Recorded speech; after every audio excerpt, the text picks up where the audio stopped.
Mr. Kanaya Kumar. Hello. Jai Shri Ram. I want you to at least say once Jai Hind. If you please. If you please can say Jai Hind once. देखिए, एक तो आपने जय श्री राम कहा है, लेकिन हमारे यहाँ लोग सीताराम बोलते हैं। हाँ.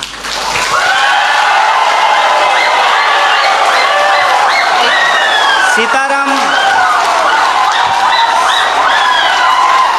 Excuse me. आप लोग सीताराम भी बोलो, ये लोग इन खिलाफ जिंदाबाद बोलेगा, पर मेरा एक ही क्वेश्चन है आपके पास। Dear sir, a few minutes before you have मैं आपके दूसरे सवाल का जवाब दे देता हूँ। नहीं, मुझे नहीं चाहिए आपका जवाब। ये सीताराम जय श्री राम का कोई फर्क कोई पड़ता है तो मेरा जवाब की जवाब नहीं। And one small question, sir. You were saying about emotional politics regarding people thinking emotionally you are strong, so emotionally masses control. Yes, sir, we are emotional people. Why don't you stand for one nation? Why don't you stand for one student power? Why don't you represent one? Why don't you represent one India? Why don't you represent one unity?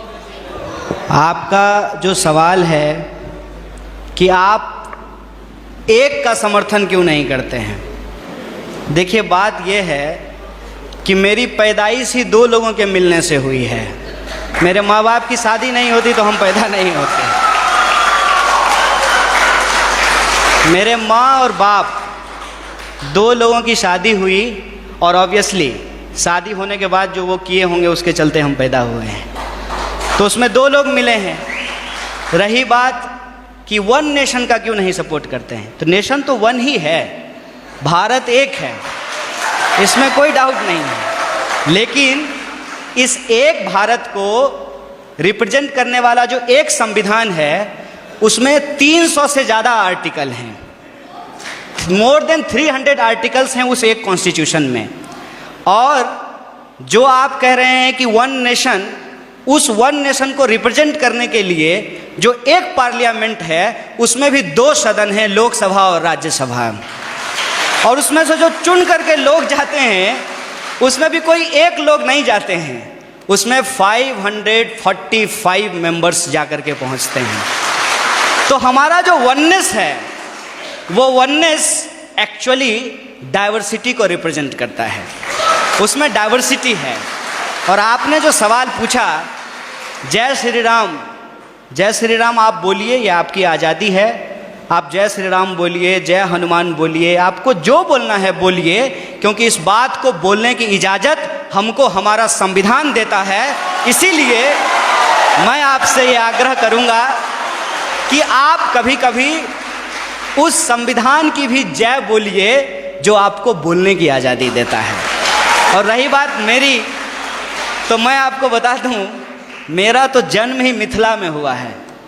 मेरा जो घर है वो घर जिस district से मैं आता हूँ उसका नाम बेगूसराय है और वो मिथिला में होता है। अगर आप मेरे यहाँ आएंगे तो आपको बड़ी आश्चर्य लगेगी।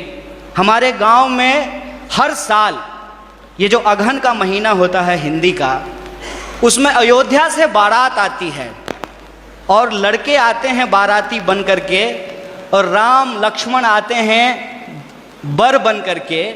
और हमारे गांव में राम जानकी मंदिर है जहाँ पे हर साल राम विवाह होता है। और मैं मज़ेदार बात आपको बताता हूँ, मिथिला के जो लोग होते हैं वो राम जी को गाली देते हैं। पता है क्यों? क्योंकि मिथिला राम जी का ससुराल है और इस लिहाज से वो राम जी को मजाक करते हैं। हमारी संस्कृति में जब शादी ब्याह होता है तो जो बारात आती है तो बारातियों को सारातियों के द्वारा गालियां सुनाई जाती है, उनको गालियां दिया जाता है। जब आप हमारे यहाँ आएंगे तो आपको बड़ा आश्चर्य लगेगा कि राम जो भगवान हैं उनको स्वागत में लोग गालियां दे रहे हैं। ये हमारा ट्रेडिशन है। और हम जिस संस्कृति जिस कल्चर में पले बढ़े हैं वहाँ कभी भी किसी भी भगवान को अकेले नहीं याद किया जाता है। आपने कहा ना वननेस, उनको अकेले नहीं याद किया जाता है। हमेशा राम को सीता के साथ और राधा को कृष्ण के साथ याद किया जाता है। ये हमारी परंपरा रही है। ये बड़ी आश्चर्य की बात है कि आप यूथ हैं और जो है मैं तो पीएचडी कर लिया और मैं उम्मीद करता हूं कि आप भी पीएचडी कर पाएं। अगर आप पीएचडी करें तो मेरा आपसे ये आग्रह होगा कि आप इस देश में जितने रामायण लिखे गए हैं, कम से कम उन रामायणों पे ही आप पीएचडी कर लीजिए। और मैं आपको बताता हूं कि हिंदुस्तान में कम से कम 300 से ज्यादा रामायण लिखे गए हैं, मोर देन 300। और मैं एक बार हिमाचल गया था। हिमाचल में त्रिलोकनाथ की मंदिर है। मैं आपको कहता हूं इस देश को घूमिए, यह देश इतना शानदार है कि आप इसकी कल्पना नहीं कर सकते हैं। और आपको कई बार अपने आप को छोटा और तुच्छ महसूस होगा कि हम कितना तुच्छ हैं इस देश के सामने। जब आप त्रिलोकनाथ मंदिर जाएंगे तो त्रिलोकनाथ मंदिर में भगवान बुद्ध की मूर्ति है और भगवान बुद्ध की मूर्ति के ऊपर भगवान शिव का मूर्ति बनाया गया है, सर के ऊपर बनाया गया है।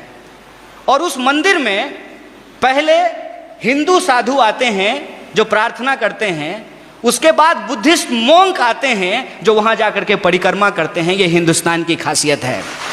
ये हिंदुस्तान की खासियत है कि वहां जो लाहौल, मैं उस जिले की बात कर रहा हूं और मैं फैक्चुअली अगर गलत हूंगा तो आप मुझे करेक्ट कीजिएगा। लाहौल जिले में जहां ये मंदिर है, वहां की जो भाषा है लाहौली, वहां का जो रामायण है जो लाहौली भाषा में लिखी गई है, उस रामायण में सीता का अपहरण रावण नहीं करते हैं, बल्कि रावण सीता के पिताजी हैं। उस रामायण के हिसाब से सीता एक्चुअली रावण की बेटी है लाहौली रामायण के हिसाब से, और राम ने प्रेम विवाह करके सीता से शादी कर ली, इसलिए रावण और राम का युद्ध होता है।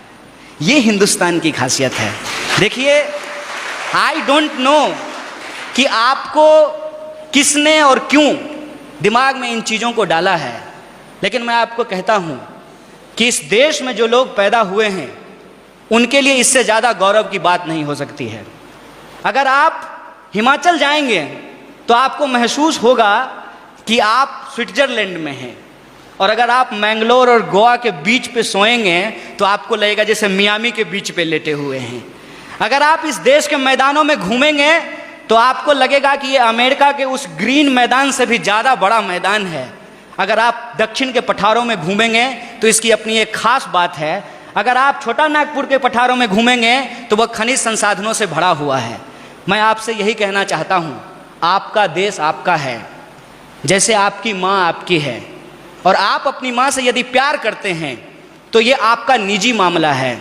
लेकिन जब आप रोड पे चल रहे हों, कोई आए कोई भी रंग का झंडा लेकर के और कोई भी नारा लगा करके, चाहे वो इनकलाब जिंदाबाद बोले या जय श्री राम बोले, वो नारा लगा करके, वो झंडा दिखा करके आपसे कहे कि तुम अपनी माँ से प्यार करते हो, जरा करके दिखाओ, तो आपका क्या जवाब होगा? यह देश हमारा है, इस देश से हम प्यार करते हैं, और हमारे लिए इस बात को याद कीजिएगा, हमारे